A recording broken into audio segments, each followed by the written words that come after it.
stock of the day, pretty obvious, really popular here on the call for quite some time.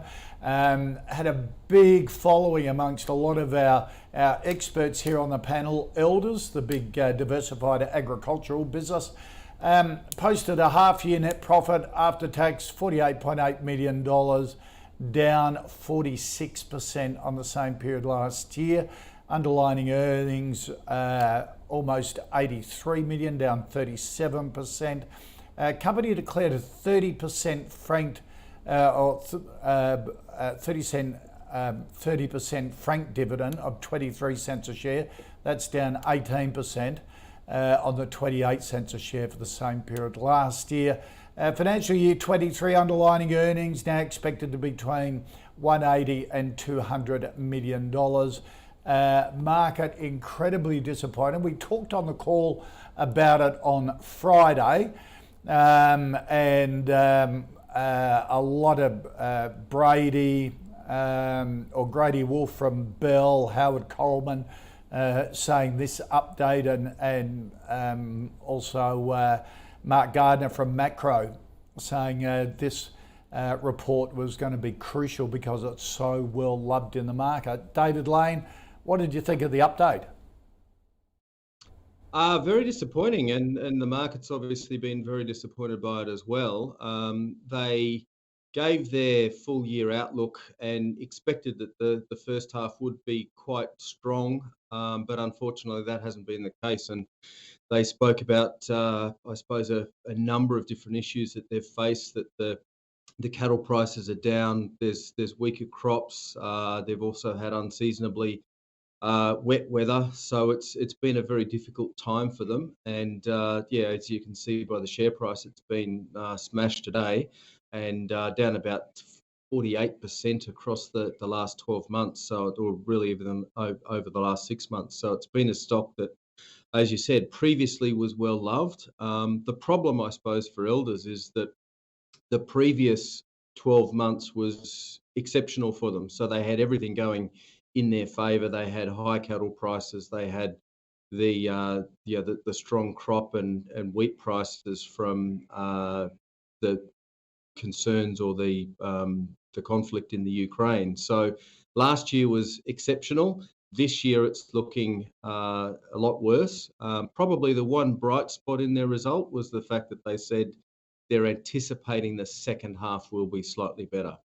But yeah, there weren't too many bright spots in the announcement today, unfortunately. Yeah, David, like we see the 5-year graph. If we bring it back to the 1 year, again, we had the announcement that the managing director was going to retire. They're going to replace. Really cut it hard.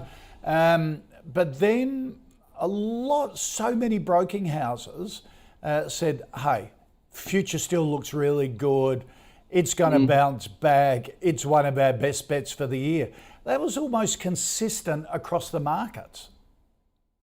Well, yes, that's right. And I think the problem with investing in agricultural stocks, and it's been a problem forever, is that you are reliant on weather conditions and the overall outlook for commodities. So it's been a tough one. I think the market was anticipating that the worst was behind them, but certainly from this result, it doesn't look the case.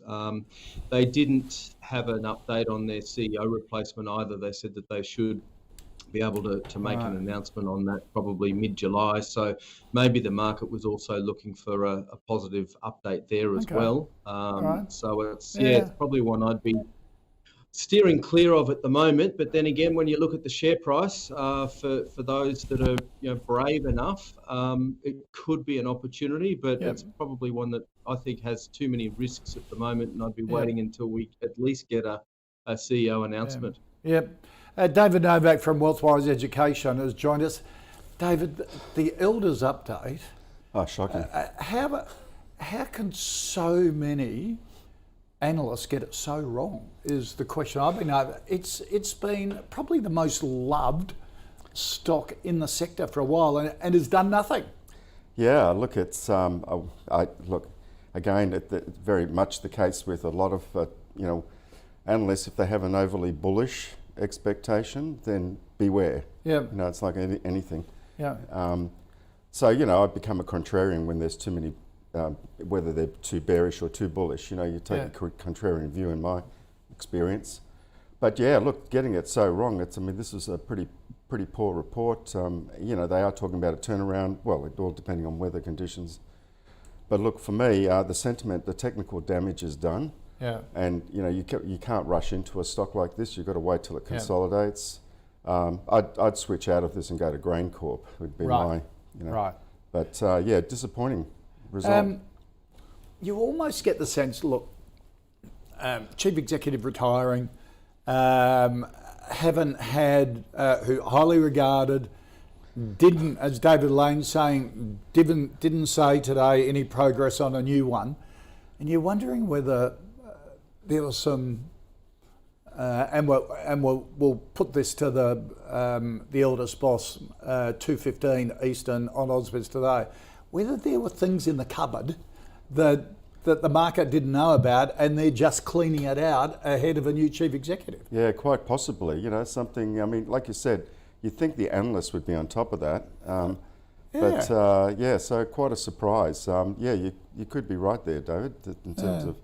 We'll put it to him a bit later, but yeah, really surprising, as regulars to the call would know. Virtually every panellist that we have on has really liked Elders.